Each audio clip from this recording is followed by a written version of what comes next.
আসসালামু আলাইকুম বন্ধুরা, কেমন আছেন সবাই? আশা করি সবাই ভালো আছেন, সুস্থ আছেন। আলহামদুলিল্লাহ, আমরাও খুব ভালো আছি, সুস্থ আছি।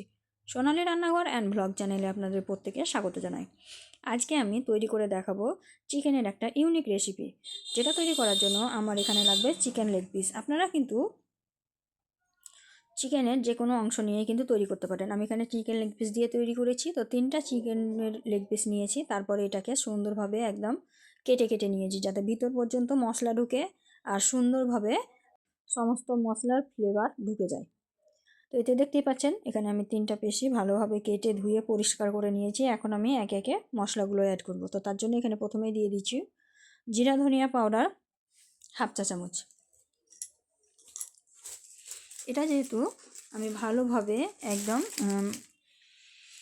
ভাজা ভাজা করব, তো তার জন্য কিন্তু এখানে অল্প করে মশলা ব্যবহার করতে হবে, কারণ এখানে গ্রেভি হবে না। তার জন্য কিন্তু এখানে শুকনো লঙ্কার গুঁড়ো দিয়ে দিলাম হাফ চা চামচ, আর হাফ চা চামচ দিয়ে দিলাম কাশ্মীরি লাল লঙ্কার গুঁড়ো।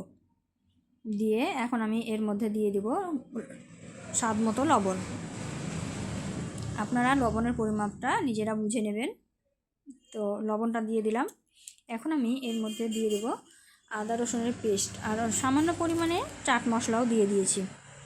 এই পেস্টের মধ্যে আছে আদা, জিরা আর রসুন, 3টাকে একসঙ্গে পেস্ট করে নিয়েছি। তারপরে দিয়ে দিলাম 1.5 চামচ পেস্ট। এখন এর মধ্যে দিয়ে দেব লেবু, অর্ধেক পরিমাণে লেবু দিয়ে দিয়েছি। দিয়ে ভালোভাবে হাত দিয়ে সমস্ত উপকরণকে ভালোভাবে মাখিয়ে নিব।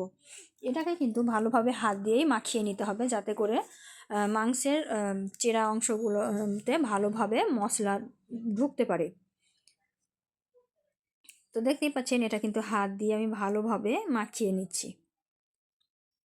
দেখুন, এইভাবে সুন্দর করে মাখিয়ে নিলাম। এখন ওপর থেকে আমি হলুদের গুঁড়োটা দিয়ে দিব। হলুদ গুঁড়ো দিলে কিন্তু কালারটা সুন্দর আসে। আপনারা চাইলে কিন্তু বাসন্তী রঙও দিতে পারেন। বাসন্তী কালারের রঙটা দিলে কালারটা আরও বেশি সুন্দর আসে।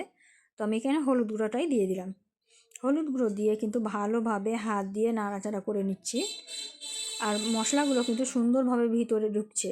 আর এভাবে যদি মশলাগুলো ভালোভাবে ঢুকে, তাহলে কিন্তু চিকেনের এই রেসিপিটা খেতে কিন্তু দুর্দান্ত হবে।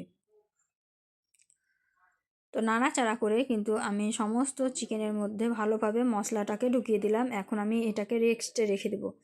এটাকে রেস্টে রাখার জন্য আমি একটা এয়ারটাইট বক্সে রেখেছিলাম। এটাকে এয়ারটাইট বক্সে রেখে আমি ফ্রিজে রেখে দিয়েছিলাম, যেটা আমি আগের দিন মাখিয়ে রেখেছিলাম। পরের দিনে কিন্তু রেসিপিটা তৈরি করেছিলাম। তার জন্য আপনারা চাইলে কিন্তু 1 ঘন্টার মতো রেখে দিতে পারেন। খুব বেশি সময় যদি হাতে না থাকে, তাহলে কিন্তু 30 মিনিট মতোও রেখে দিতে পারেন। তাহলে কিন্তু ভিতর থেকে মশলাগুলো ভালোভাবে ঢুকবে আর স্বাদটা দ্বিগুণভাবে বেড়ে যাবে। তো দেখতেই পাচ্ছেন কত সুন্দরভাবে মাখো মাখো হয়ে গেছে। আর এদিকে আমি বাটি থেকে একটা বক্সের মধ্যেও নিয়ে নিয়েছি। দেখুন কত সুন্দর কালার হয়েছে। তো এখন আমি এটাকে ঢাকা দিয়ে রেখে দিয়েছিলাম। দিয়ে এখন আমি পরের দিন এটা বার করেছি। দিয়ে এখানে আমি চালের গুঁড়ি দিয়ে দিলাম। চালের গুঁড়ি দিলে অনেক ক্রিস্পি হয়। আপনারা যদি চান তাহলে দিতে পারেন, যদি না দিতে চান তাহলে কিন্তু এটাকে স্কিপ করতে পারেন। তারপরে আমি এখানে দিয়ে দিলাম বেসন। এর আগে চালের গুঁড়ি আর বেসন দিয়ে সাধারণভাবেই কিন্তু তৈরি করব, কিন্তু রেসিপিটা দুর্দান্ত হবে।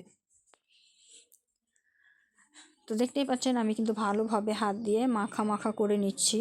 একটু জল দিয়েছিলাম, সামান্য একটু জল দিয়ে ভালোভাবে আমি মাখিয়ে নিয়েছি। আপনারা চাইলে কিন্তু এখানে একটা ডিম অ্যাড করে দিতে পারেন জলের বদল। তো আমি ডিম দেইনি, আমি জল দিয়েই ভালোভাবে মাখিয়ে নিয়েছি। প্রত্যেকটা পিসে ভালোভাবে কিন্তু এই যে চালের গুঁড়ি আর ময়দা না, বেসন আছে, ওই বেসন আর চালের গুঁড়ি ভালোভাবে মাখিয়ে নিয়েছি। দেখুন প্রত্যেকটা পিসে সুন্দরভাবে। এটাকে চাইলে কিন্তু ডুবো তেলে ভালো করে ভেজে নিতে পারেন। তো আমি তার জন্য কিন্তু এখানে প্যান দিয়েছি বসিয়ে, প্যানে কিন্তু অনেকটা পরিমাণে তেল দিয়েছি। এটা যেহেতু ভাজা ভাজা হবে, তো তার জন্য কিন্তু এখন আমি একে একে চিকেনের লেগ পিসগুলো দিয়ে দিচ্ছি।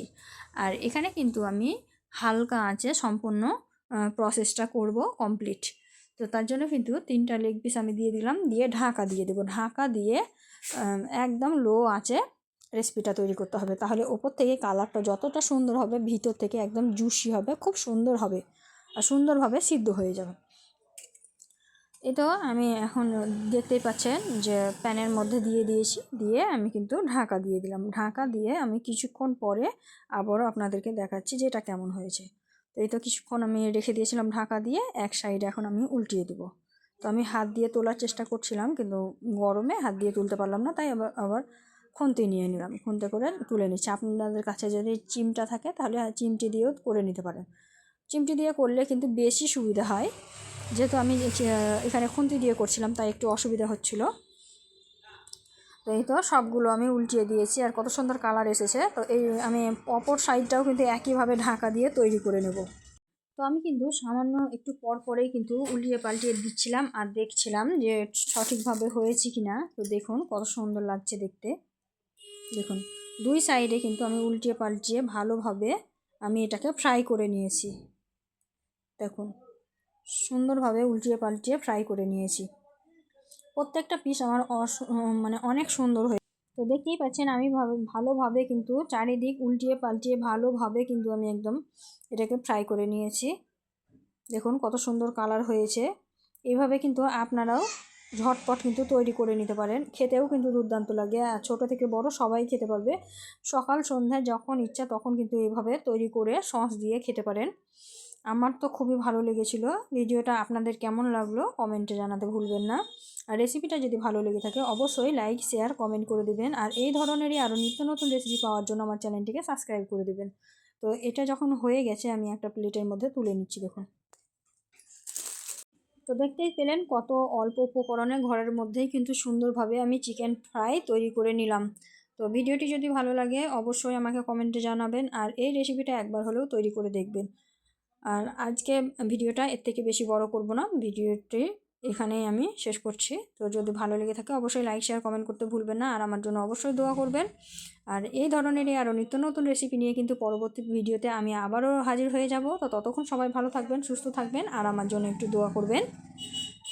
খোদা হাফিজ।